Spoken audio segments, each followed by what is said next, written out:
강혜신의 오늘의 미국.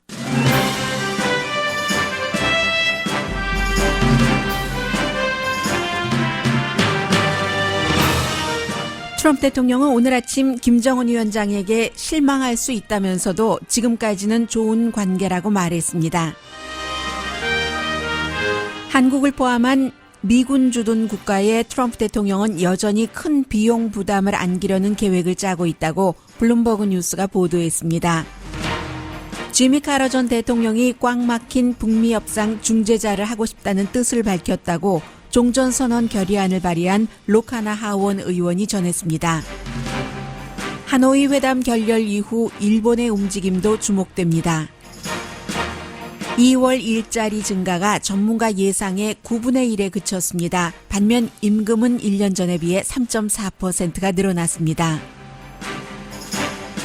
국방부는 예비로 갖고 있던 군인 봉급과 연금의 일부를 멕시코 벽 쌓는 비용으로 부담할 계획입니다. 미국 정부가 이민 정책과 관련해 50명의 블랙리스트를 만들어 일종의 사찰을 한다고 샌디에고 MBC 방송이 보도했습니다. 기자도 포함돼 있습니다. 적어도 9명은 체포됐습니다.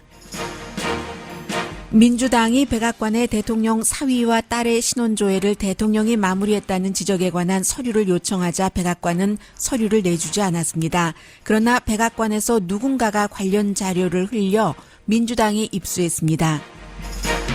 잉글랜드 페이트리어트 구단주가 매춘 혐의로 체포된 스파이의 여주인이 트럼프 대통령에게 큰 기부를 하고 백악관과 플로리다 별장에서 트럼프 대통령과 만나면서 슈퍼볼도 함께 본 것으로 확인됐습니다.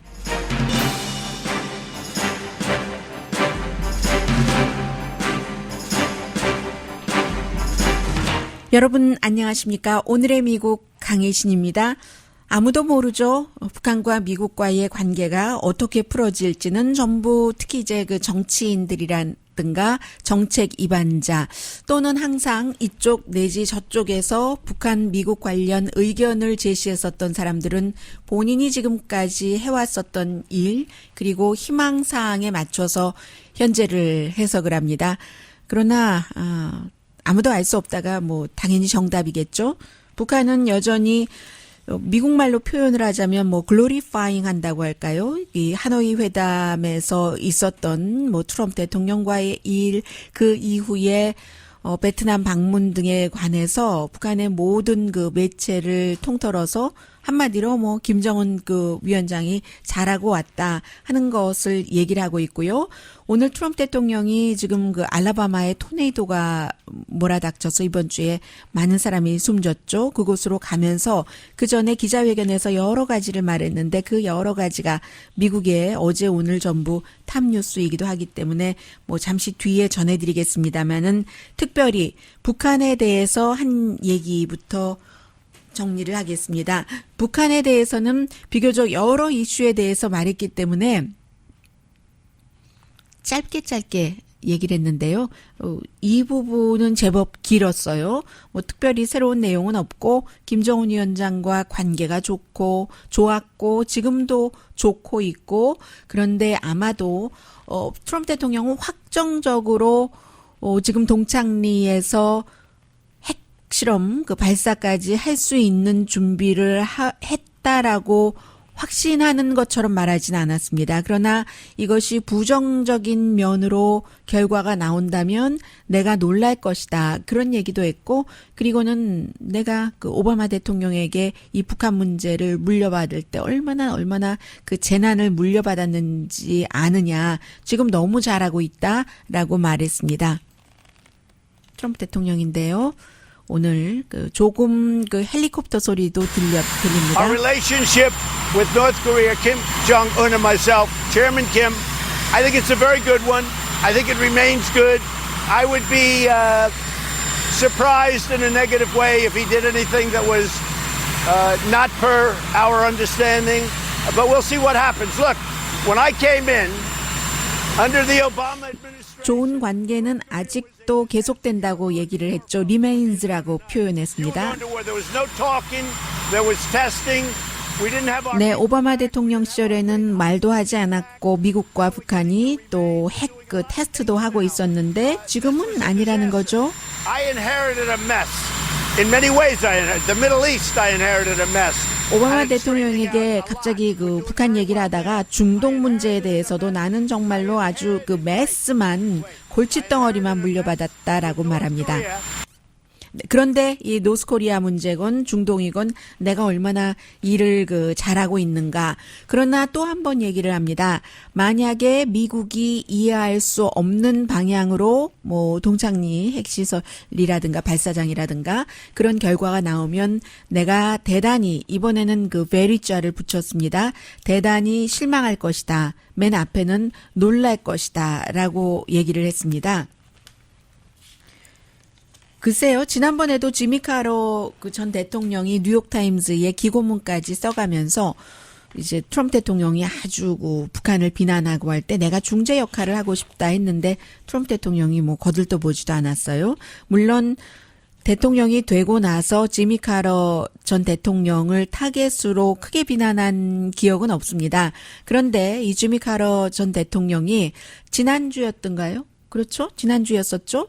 민주당에 이제 주로 초선 의원과 몇몇 그 중진 의원들이 함께 이 종전선언은 돼야지 된다.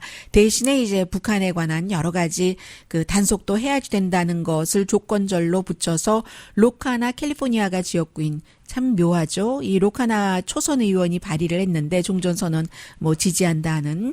그런데 이제 해야지 된다. 전쟁은 끝내야지 된다 하는데 이 로카나 의원이 위안부 결의안을 통과시킨 그 마이크 혼다 의원, 8선 의원이었었죠, 그 당시에.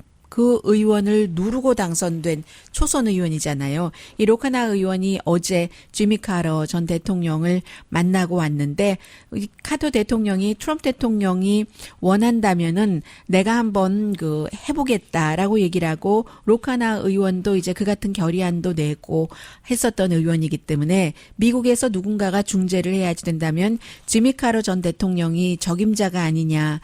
하지만 꼭 적임자로 볼 수는 없어요. 왜냐하면 민주당의 전 대통령이었기 때문에요.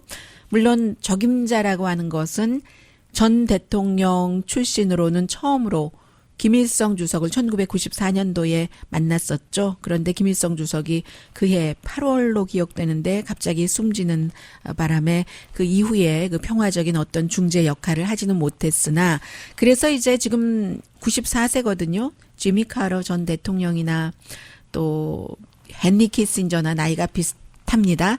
마지막으로 본인이 이제 이런 일을 하고 싶은 마음이 있겠죠.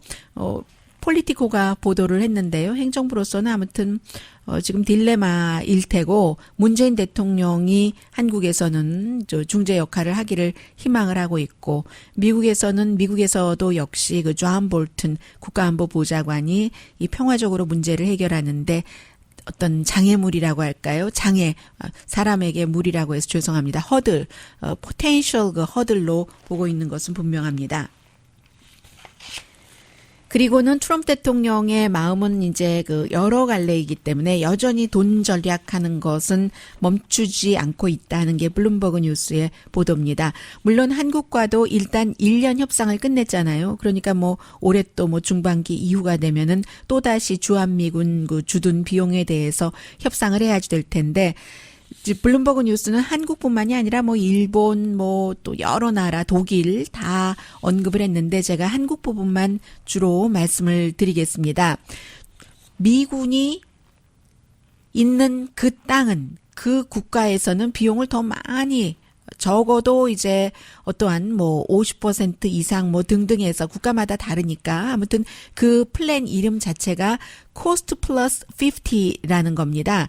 그래서 사실은 이 코스트 플러스 50를 이번에 주한미군 주둔 비용 이런 거 방위비요 협상을 할 때 적용을 해봤다가 되지는 않았고 그래서 이제 거의 10억 달러 정도를 한국이 부담을 하기로 했잖아요. 전에는 8억 달러 정도 됐었는데요. 그런데 이 지금 트럼프 대통령 행정부가 하고 있는 코스트 플러스 50라는 것을 완전하게 적용을 하면은 지금보다 이제 주한미군이라든가 아니면 일본도 그렇고 또 독일도 그렇고 그런 그 비용이 5배에서 6배 정도 늘어난다는 거거든요.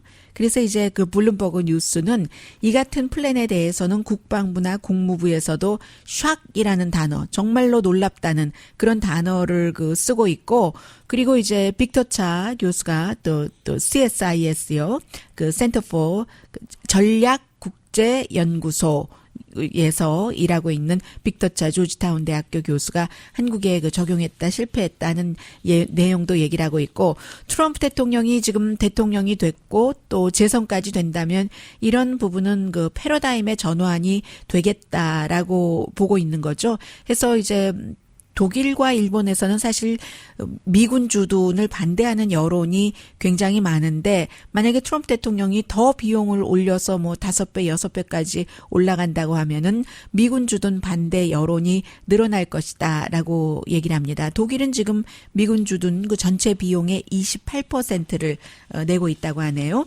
그리고 이제 또 하나는 급박한 뉴스는 아니지만 이제 그 북미 협상이라든가 그 북한과 미국과의 관계, 북한의 핵 문제에 대해서는 이번에 하노이 회담이 결렬되면서 조금 더 그 멀리 보고 또 딱 우리 것만 볼 것이 아니구나. 우리 것만 챙긴다는 것이 이게 되지 않는다는 그것을 이제 다시 한번 느꼈기 때문에 제가 당장 오늘 내일 사이에 급박한 일은 아니지만 일본을 어떻게 볼 것인가 이런 것을 전문가들은 많이 얘기를 하고 있거든요. 트럼프 대통령의 비위만 잘 맞추면 어떻게 김정은 그 위원장과 살살살살 해서 뭔가를 이룰 수 있을 것이다 하는 것이 북한과 한국의 생각이었는데 오산이었잖아요. 트럼프 대통령이 국내 문제가 있었고 또 존 볼튼이라는 대통령을 잘 조정하는 사람도 있었고, 그리고 무엇보다도 그 도널드 J 트럼프 대통령은 어떠한 그 미국이나 아시아 세계에 관한 그 철학적이나 정치적인 그 역사관, 세계관 같은 것을 크게 두고 북한 문제나 주한미군 주둔이나 북핵 협상 같은 것을 보는 사람이 아니기 때문에 기본적으로는 비용 문제고, 그리고는 그 다음에는 나의 정치적인 그런 것이 어떻게 되느냐.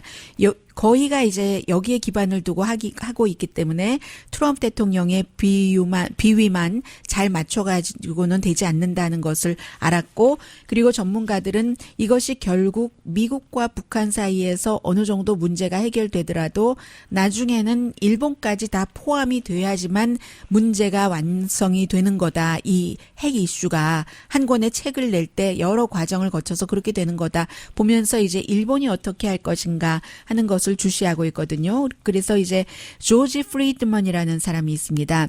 이분은 그 헝가리 태생이에요. 아버지는 이제 홀로코스트에서 그 살아남은 사람이고 미국과 국제 정치 그 예측가이거든요. 그래서 이제 미국의 많은 그 언론들이 여러 가지 문제를 국제 정세에 관해서 이제 기사를 쓰고 할 때 이 사람이 그 운영하고 있는 웹사이트가 있어요. Geopolitical Future라는 그런 곳에 이 사람의 의견을 많이 인용을 하고 있는데, 조지 그 프리드먼이라는 분입니다. 그래서 이제 그 프리드먼이 그 주이시잖아요. 토마스 프리드먼 뭐 이런 식으로요.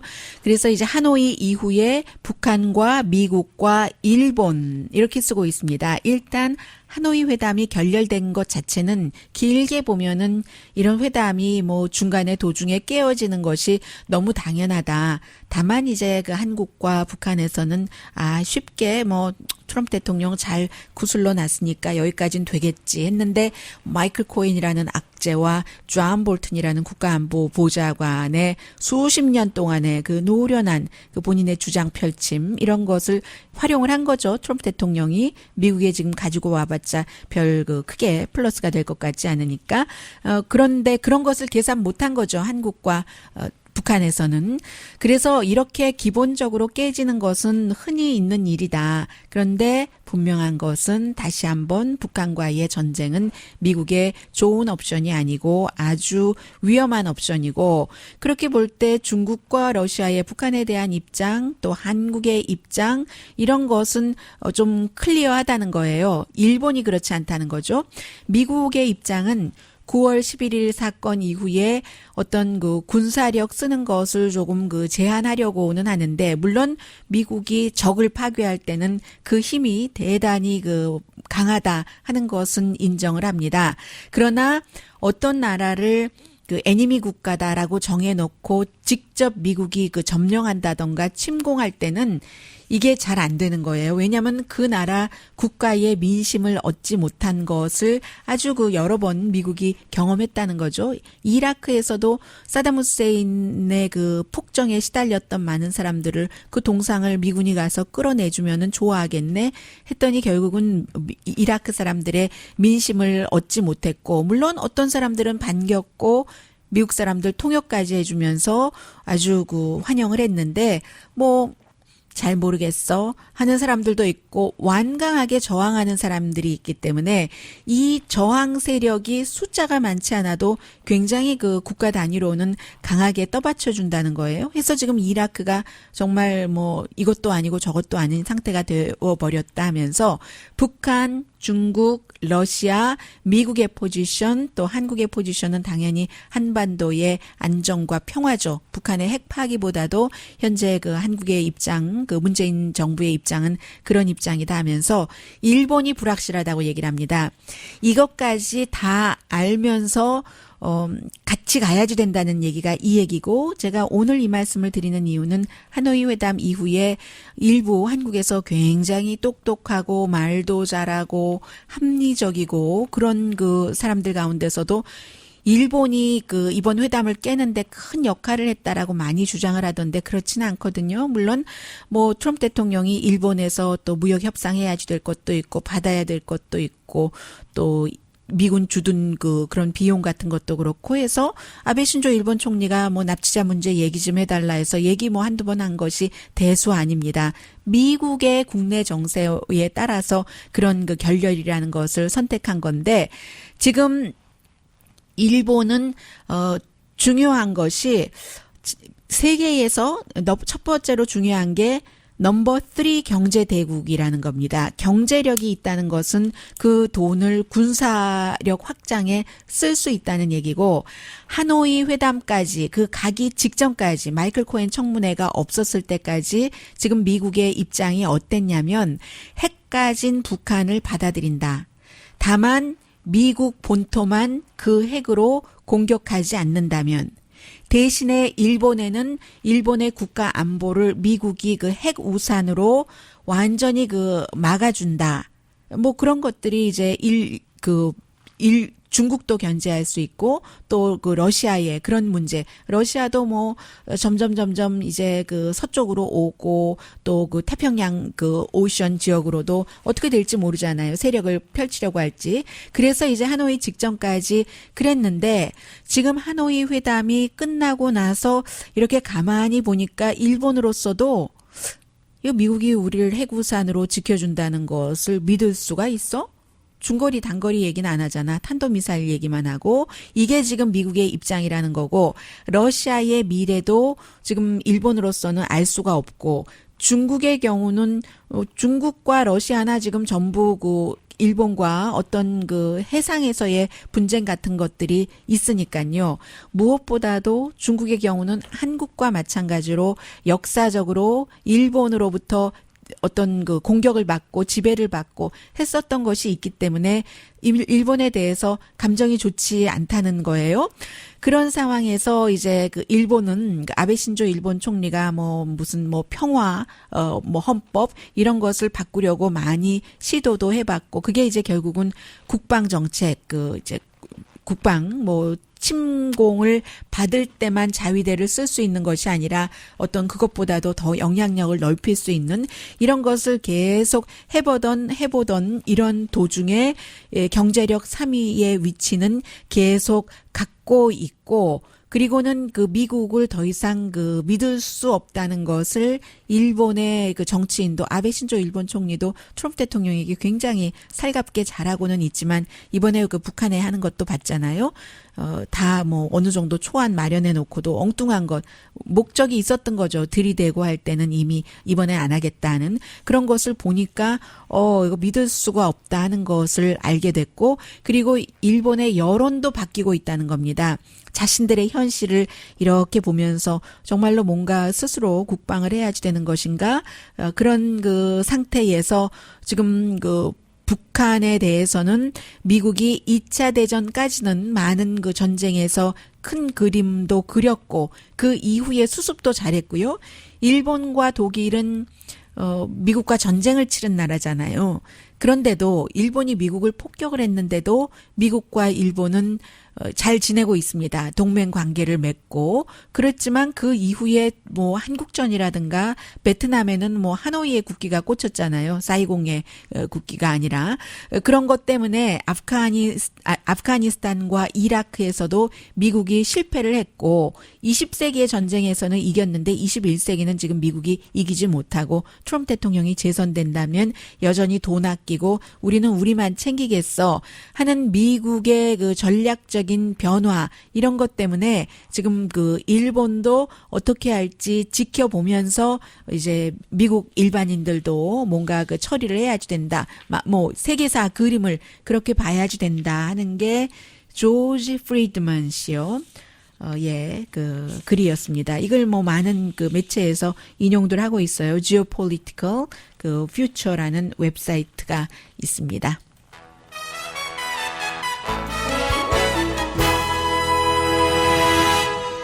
그러니까 일본이 납치인 문제 얘기한다고 일본 그 지도자로서 너무 당연하고요.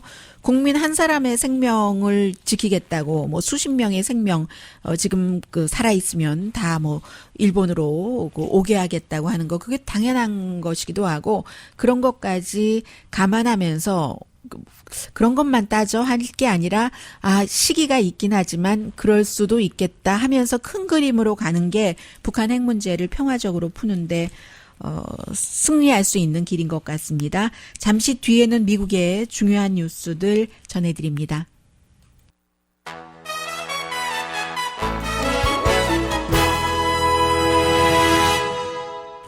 라디오 서울 방송 오늘의 미국 듣고 계십니다. 이건 또 무슨 얘기인가요? 그 백악관의 공보국장 빌 샤인이 사임을 하는데 이 사람 그 팍스 출신이에요. 이번 그 트럼프 행정부에는 팍스 출신 사람들이 굉장히 많죠. 이 국무부 대변인이라던가 얼마 전까지만 하더라도 그 내니 문제가 나오지 않았다면 불법 체류자를 내니로 썼었던 그렇다면은 유엔 대사가 될 가능성도 있었던 그런 사람도 그렇고 많습니다. 아무튼 팍스 출신이. 그런데 사임하면서 특별한 이유는 밝히지 않았네요. 5번째거든요. 뭐 션 스파이스부터 포함해서 누구였었죠? 세라 허커비에게 화장을 뭐 제대로 해야지 된다고 했었던 사람이 누구죠?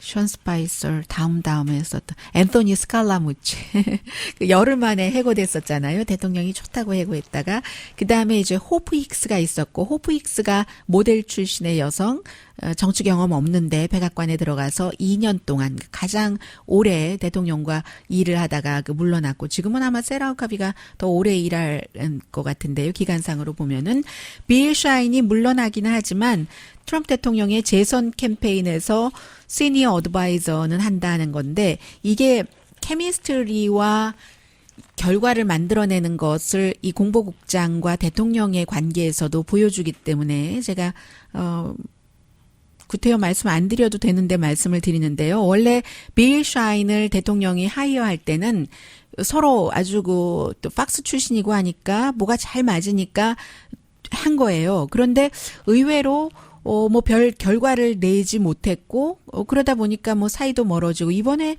하노이 회담 때 공보국장이 마지막에 보니까 그 명단에 없어서 조금 이상하다 하기는 했어요. 공보국장인데 잔뜩 홍보하기 위해서 가는 사람인데 왜 없지 했는데 결국은 이렇게 사임을 하네요. 8개월 만에 사임한다고 합니다. 해서 오바마 때는 8년 동안 공보국장이 5명이었거든요. 지금은 2년 2개월입니까? 2년 2개월 만에 지금 5명 바뀌어서 또 누가 들어갈지 모르겠습니다. 그런데 요즘에는 트럼프 대통령 뭐 장관도 그렇고, 뭐 큰 장관은 안 그렇지만, 뭐 백악관이라던가 주변의 인물들을 다시 인선할 때는 그다지 신경 쓰는 것 같지 않아요. 그러니까 지난번에 하노이 회담에 들어가서도 회담장에도 들어갔던 그 백악관의 예산과 비서실장 대행을 둘 다 맡고 있는 전에 그 정치인 출신이에요. 그 사람도 역시 그 별로 뭐 큰 역할이 없는 것 같죠. 대통령이 비서실장도 난 필요 없다 하니까요. 오늘 알라바마로 이미 갔고요. 그 막내 아들과 멜라니아 트럼프 여사도 같이 갔습니다. 23명 이상 숨졌죠. 이번 주 초에 있었던 토네이도로 그 알라바마에서도 이 오늘의 미국을 듣고 계시는 분들 많이 계시는데요. 리 카운티의 피해가 아주 심하다면서요. 가기 전에 대통령이 뭐 여러 가지 이런저런 얘기를 했는데 한두 줄로 정리해 드릴 수 있는 그런 문제들입니다. 마이클 코헨 변호사가 청문회를 하루만 공개를 했고 나머지 사흘은 비공개였었거든요. 그런데 그 공개하는 날짜를 아마 민주당이 하노이 회담 날짜에 맞춰서 잡은 것 같아요. 더 많이 그 부각시키라고.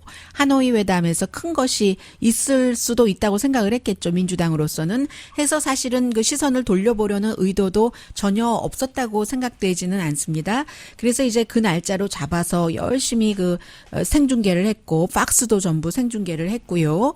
그리고는 그 다음날 또 바로 그 다음에는 그 뉴스가 하노이로 돌았다고 사람들이 뭐 언론이 그럴 수가 있느냐, 그 하노이에 갔었을 때 하노이 얘기를 해주지 왜 마이클 코헨을 보도하느냐 하는데 마이클 코헨 청문회 한 날은 첫날이었기 때문에요. 당연히 마이클 코헨이 집중을 받을 수밖에 없었고 그리고 그 두 번째 회담을 깬 다음에야 하노이 회담에 집중을 했다 하는데 그게 당연한 코스이기도 합니다.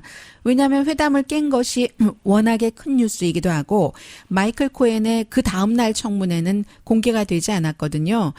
공개가 되었건 공개가 되지 않았건 새로운 내용이 별로 없지만 공개된 청문회에서는 이 사람이 그동안 하는 말들을 모습과 음성과 말하는 태도에서 사람들이 이 사람이 말하는 게 진정성이 얼마나 있어 하는 것을 볼 수 있으니까 모두 팍스를 포함해서 뭐 거의 7시간 넘게 생중계를 중간에 쉬는 시간까지 합쳐서예요. 했었던 것이고 그리고 나서는 뭐 비공개니까 그다음엔 청문회 할 것도 없잖아요. 그런데 그때 결렬했다 하니까 너무나 큰 뉴스에서 그다음에 얘기를 한 건데 결국은 이 마이클 코헨이 트럼프 재단을 고소를 한다는 겁니다. 했더니 대통령이 오늘 아침에 알라바마로 가면서 해보라지. 그래 하라고 그래. 우리 준비 다 돼 있어 하는데 돈을 좀 덜 받았다나요? 그 트럼프 재단에서 뭐 1,900만 달러를 본인에게 줘야지 된다고 하고 뭐 변호 비용도 얘기를 하고 그리고 이제 또 하나 사실은 이게 조금 더 중요하죠. 폴 매나포트라는 대통령의 선거대책 본부장을 지냈었던 이 사람이 대통령의 선거대책 본부장을 지내기 전부터 우크라이나라든가 그 블라디미르 푸틴 그 주변 세력 그 아주 가까이까지 많은 것을 자문을 하고 돈을 엄청나게 많이 받고요. 우크라이나 대선에도 개입을 했었고 그리고는 이제 그렇게 돈 번 것을 신고하지 않고 그러니까 이제 탈세 혐의 등으로 뭐 결국은 러시아 스캔들을 수사하기 위해서 그렇게 한 것이긴 하지만 이 사람이 몇 살이죠? 60몇 살로 알고 있는데요. 69살입니다. 그래서 그 여러 가지 혐의에 대해서 적어도 뭐 19년에서 24년 동안을 징역살이를 할 것이다라고 그 검찰은 이제 그 정도로 구형을 했고 그리고 심지어 이 사람의 변호사도 어제 판사가 선고한 것보다는 많은 형량을 원했어요. 그런데 판사는 결국은 47개월, 4년 조금 넘네요. 4년 조금 넘는 것을 구형을 했는데 선고를 했어요. 구형이 아니라. T.S. 앨리스라는 사람. 그래서 뭐 민주당에서는 이건 너무 부당하다라고 얘기를 하고 있고 만약에 그 트럼프 대통령이 이러한 것이 본인에게 불리하게 나왔으면 그 판사 뭐 인종이라든가 여러 가지 얘기를 했었을 가능성도 있는데 그 판사 아주 훌륭하게 판결했다라는 얘기도 하고요. 그러니까 이 사람이 탈세한 게 이만저만이 아니거든요. 그래서 많은 사람들이 뭐 법률가들이 예를 들면 누군가가 그 레지던셜 그 라운드리 룸에서 뭐 maybe 아파트먼트나 콘도미니엄에서였겠죠. $100 정도 코어로를 훔쳤다고 36개월에서 72개월 그 형량을 산 사람도 있고 뭐 등등 하면서 다 부당하다 이런 얘기 민주당 쪽에서는 하고 있고요. 일반 변호사 가운데서도 하고 있고 트럼프 대통령은 정말 훌륭한 판사네. 이 러시아와 공모가 없었다니까 얘기를 합니다. 그리고 얼마 전에 민주당에서 욕을 했잖아요. 대통령이 사위와 이방카 트럼프의 신원조회가 계속 안 되고 있으니까 비서실장과 법률자문에게 내가 했다고 하지 말고 이 관계자에게 신원조회 빨리 끝내달라고 해서 그 법률자문과 그 비서실장이 노 하니까 대통령이 직접 했다는 거잖아요. 그리고 안 했다고 당연히 했고 하는데 그 자료를 그 하원 그 감시위원회에서 요청했었을 때 이거 뭔 소리야 하면서 이 백악관에서 거절을 했습니다. 거부를 했습니다. 그런데 백악관이 지금 이게 문제예요. 그 자료가 다 새 나갔어요. 해서 엑시오스가 그 입수한 내용들도 있고 이미 그 하원에서도 일부는 그 새어나온 누군가가 백악관에서 준 거겠죠. 그런 것을 갖고 나서 완벽한 자료를 요청을 했었던 건데 그게 이제 그 이 리크가 큰 문제인 거죠. 해서 민주당이 하원에서나마 다수당인 이 시점에는 모든 정보 민주당이 지금 전부 수사 조사를 하고 있잖아요. 수사는 아니네요. 이때는 인베스티게이션이 조사라고 말씀드려야 되겠죠. 뭐 특별검사도 아니고 하니까 그 조사하려는 모든 것에 자료를 제시를 하지 않으면 요청해서 이렇게도 얻을 수 있구나 하는 것이 이제 조금 중요한 문제라고 보여지고요. 그 정도 하면 될 것 같고요. 또 하나 이 부분은 사실은 중요한 건데 내용을 길게 말씀드리자면 한도 끝도 없고 짧게 말씀드리죠. 이 정도로만. 일마 오마라는 그 미네소타의 초선 하원 의원, 연방 하원 의원이에요. 이 여성이 어렸을 때 10살 미만이에요. 뭐 4살 때부터 한 7살 때까지였던가요? 8살 때까지였던가요? 그 케냐에서 소말리아가 내전이 일어나고 나서 케냐에서 난민으로 살다가 가족들이 이제 난민 신청을 해서 미국으로 와서 미네소타에 소말리아 사람들이 많잖아요. 택시기사들을 많이 하고 있다고 들었는데요. 그곳에서 이제 다른 곳으로 조금 처음에는 그곳에 살진 않았지만 하고 그러니까 영어도 하나도 할 줄 모르고 이랬던 여성인 거예요. 어떤 부분 소수민족으로서는 그 소수인종으로서는 이 여성이 이제 그 스카프 쓰고 다니고 본인의 그 종교 때문에 그리고 기독교가 아니라고 한국 분들도 말고 비난을 하는데 한국 분들 같은 경우는 이 여성이 이민자로서 미국에 올 때 영어도 몰랐고 영어도 배워서 그렇게 단계를 밟아서 학교 다닐 때는 어렸을 때 이제 스카프 같은 것을 쓰고 다니니까 학교에서 굉장히 골림을 많이 당했대요. 그때마다 엄마가 이 그 오마르 의원에게 한 얘기가 이해해라. 상대가 너를 그 자신들과는 다르다고 보고 있기 때문에 왜냐하면 그 머리에 스카프도 쓰고 있고 하니까 그래서 두려워하기 때문이야. 이렇게 그 엄마가 딸에게 가르쳤다는 거잖아요. 해서 이제 하원 의원이 되고 나서 이스라엘에 대해서 많은 얘기를 했죠. 한 번은 얘기했다 사과하기도 했고 내가 그런 뜻은 아니었다 하면서 특히 이제 이스라엘의 로비 그리고 그 돈을 받는 정치인들 해서 이스라엘에 복종을 한다. 뭐 2개의 조국을 갖고 있는 것처럼 이런 얘기예요.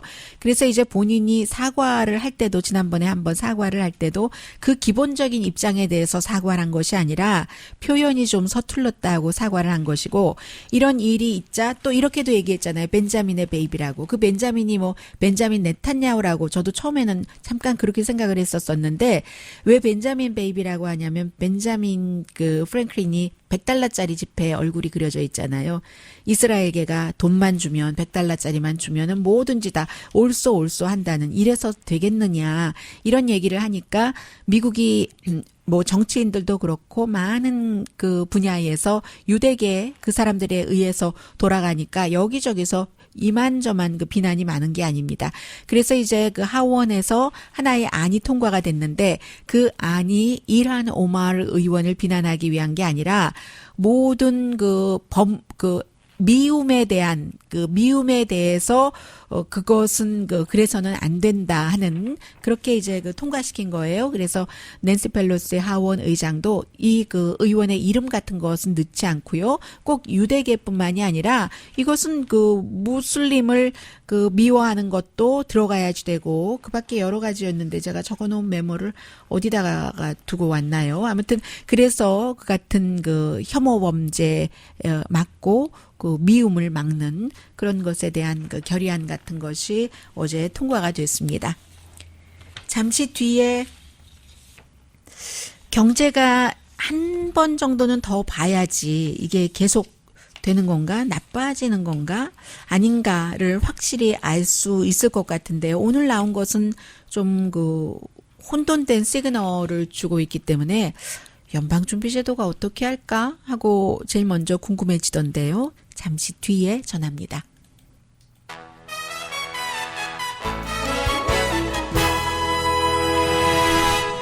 라디오 서울방송 오늘의 미국 듣고 계십니다. 2월 달에 일자리가 2만 개가 만들어졌다고 하거든요. 전문가들이 18만 개를 예상을 했답니다. 노동부가 발표한 자료인데 그러면 이제 굉장히 나쁜 정도잖아요. 그런데 실업률은 한 3.8%로 조금 내려갔고요. 임금이 1년 전에 비해서 3.4%가 올라갔습니다. 그래서 임금 올라간 거는 좋고요. 그래서 오늘 대통령이 이 부분만 강조를 해서 얘기를 하더군요. 그래서 글쎄요. 지금 지난 3개월 동안 계속 일자리가 한 달에 얼만큼씩 늘어났냐면 18만 6천 개 평균 그 정도는 늘어났거든요. 그런데 2만 개면은 9분의 1도 조금 안 되네요. 전문가의 예상보다는 9분의 1 정도가 되기 때문에 이게 일시적인 것이냐 아니면 이제 노동시장의 붐은 끝났는가 그 부분을 지금 지켜보게 될 테고요. 그리고 또 중요한 것은 건축 분야가 일자리가 3만 1,000개나 줄어들었네요. 2월 달에. 6년 만에 그게 가장 많이 줄어든 숫자라고 하고 있거든요. 그리고 11월, 12월, 1월 최종적인 건 나왔는데 말씀 안 드려도 될 것 같고요. 중요한 것은 이자율 인상이 어떻게 되는가. 이게 지금 복잡한 겁니다. 임금 인상은 좋아졌고 실업률도 내려갔고 그런데 잡 마켓이 커지지 않잖아요. 굉장히 아주 좀 어려운 믹스랍니다. 전문가들이 보고 있기에는. 해서 일부에서는 이렇게 트럼프 대통령처럼 제일 좋은 것 임금이 올라갔다 하는 것만 보도하고 어떤 언론은 제가 지금 말씀드린 그 정도 세 가지 정도는 다 말씀드리거든요. 그런데 드러지 리포트라든가 팍스 이런 경우는 주식 시장이 10년 만에 가장 큰 꽃을 피우고 있다. 이런 것을 강조를 많이 하고 있어요. 그래서 요즘은 한 가지 언론만 보면 안 돼요. 트럼프 대통령은 오늘 트윗에서도 그랬고 알라바마 가기도 전에도 그렇고 미국이 세계에서 경제가 가장 아주 훌륭하게 강한 나라다 이런 얘기를 했거든요. 그런데 이제 미국이 요즘 이렇게 여러 가지를 종합을 해보면 수출이 우선 적고 달러 이런 문제도 있지만 사람들이 물건을 많이 원해야지 되는데 싼 물건을 원하니까 이제 여전히 중국과 무역 전쟁하면서도 싼 물건은 많이 들여오고 있고 또 팔지 못하는 게 꼭 달러 때문만이라기보다도 또 그런 것도 있잖아요. 다른 나라들도 좀 잘 살아야지 미국 물건도 좀 비싼데 살 텐데 그게 또 안 되니까 미국 혼자만으로는 안 되는 거예요. 또 다른 돈을 말씀드리자면은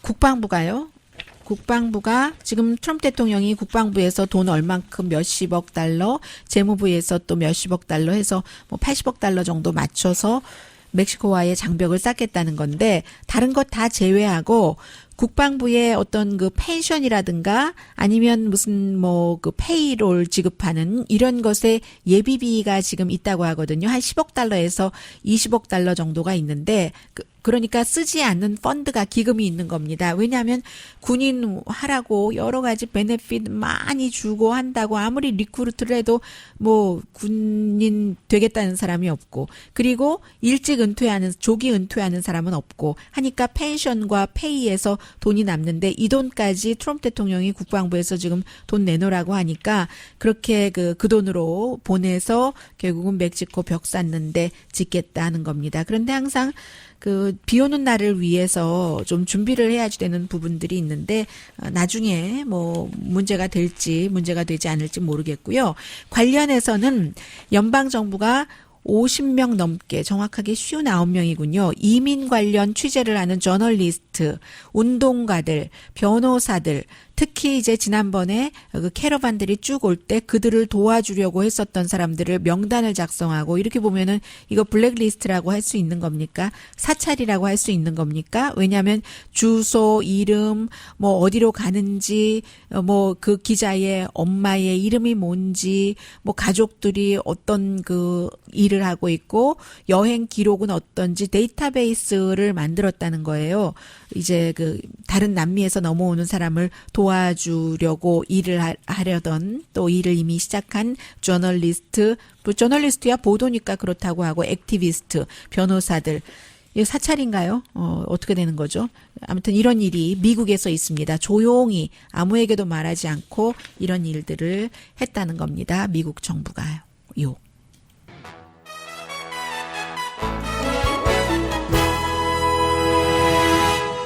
라디오 서울 방송 오늘의 미국 듣고 계십니다. 왜 지난번에 그 로스앤젤레스에서 이 경기 보셨던 분들은 실망 많이 하셨잖아요. 그 LA 램스가 한 달 됐네요, 이제. 또 뉴 잉글랜드 페이트리어츠에게 지고 이랬을 때 그때 누가 대통령은 그 플로리다에서 봤는데 누구랑 같이 봤냐면요. 뉴 잉글랜드 페이트리어츠의 그 로버트 크래프트 구단주 얼마 전에 매춘 혐의로 체포됐잖아요.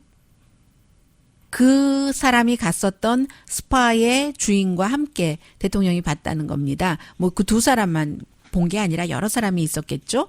리 양이라는 스파 주인이 여성이에요. 체인 스파인 겁니다. 그러니까 이 로버트 크래프트가 매춘 안 했다라고 하지만 뭐 한 번 가서 우연히 가서 모르는 데 간 게 아니라 이렇게 연관이 되는 거죠. 그래서 이 리 양이 트럼프 대통령 캠페인에 58,000달러를 기부를 하고 백악관도 가고 플로리다 별장도 많이 가서 찍은 사진을 뭐 여기저기 페이스북, 인스타그램 이런 데다가 잔뜩 그 올려놨다는 거거든요. 대통령이 이제 그 대통령 친구니까요. 로버트 크래프트가 친구니까 그런 혐의로 체포됐다고 하니까 너무 새드하고 어떻게 그런 일이 있을 수가 있지? 나 대단히 놀랐어 하는데 이런 나라가 또 미국이네요. 매춘하는 사람이 대통령과 같이 슈퍼볼 보고요. 물론 이 리 양이라는 그 스파 체인 주인은 본인은 법을 위반한 게 없다고 하고 매춘은 일어났고 그렇습니다. 강혜신이었습니다.